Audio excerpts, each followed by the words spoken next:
Welcome to the hottest movie review on the internet today, the A-List Review.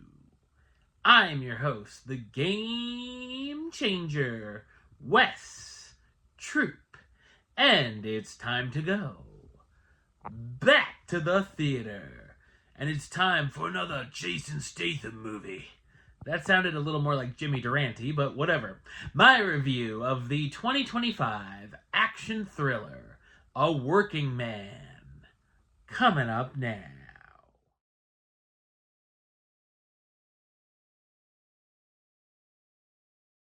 Levon Cade left his profession behind to work construction and to be a good dad to his daughter.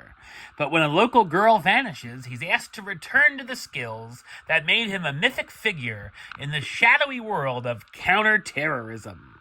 So what did I think of A Working Man? I thought it's a horrendous action thriller. It's directed by David Ayer, who's also known for directing films such as End of Watch, Fury, Suicide Squad, and last year's collaboration with Statham, The Beekeeper. Ayer co-wrote the script with Sylvester Stallone, who both have written great films, so it makes you wonder, what the hell happened here? This is exactly the movie you expect it's going to be, and if you saw the trailer for the film, they basically give away the entire thing. We've seen it all before. Throw in most of Liam Neeson's filmography, along with Statham's himself's IMDb page, and chuck them into a blender, and this spews out. The film starts out as generic as it gets, giving us a premise that seems like a lame version of Taken. The action sequences are very commonplace too, with motorcycle chases, running through the woods, shootouts, and brawls with nothing that ends up standing out. Physics all fly out the window too, on a Fast and Furious level, as there are many opportunities to yell, "He should be dead!" Unfortunately, as the film goes on, it goes from mediocre to worse.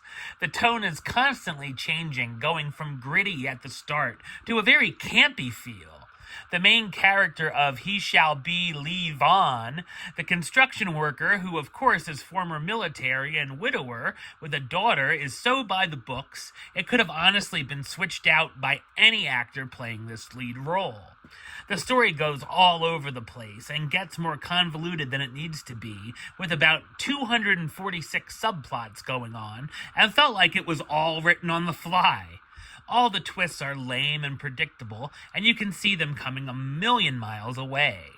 Seeing Levon infiltrate his way into the criminal underworld can have a few entertaining moments, such as a poolside interrogation, but it gets rather dull after a while. The dialogue is ghastly and laughably bad at times, too. The intended comedy falls flat, but I did laugh, in all the wrong places, unintentionally, especially at the villains. These fools look like they came straight out of cartoons and are all wearing terrible clothing. From white rappers from the 90s who make Bebop and Rocksteady look like geniuses, a Marilyn Manson impersonator, a biker boss who sits on a dumb throne, a guy from an Outback Steakhouse commercial, the Nazi from Raiders of the Lost Ark whose face melts off, the latest baddie from Despicable Me, a Dollar Tree Steven Tyler, and of course, a main villain who looks an awful lot like the Penguin from the 1960s Batman TV series. Cigarette and all. It honestly feels like a little kid took action figures out of a toy box and made them fight, and Stallone and Ayer wrote down the results. The cast stars Jason Statham as Levon Cade, the ex-Royal Marines commando, now a construction foreman, on the search for his friend's daughter. David Harbour gets roped into this mess as Gunny Lefferty, another former soldier and Levon's friend.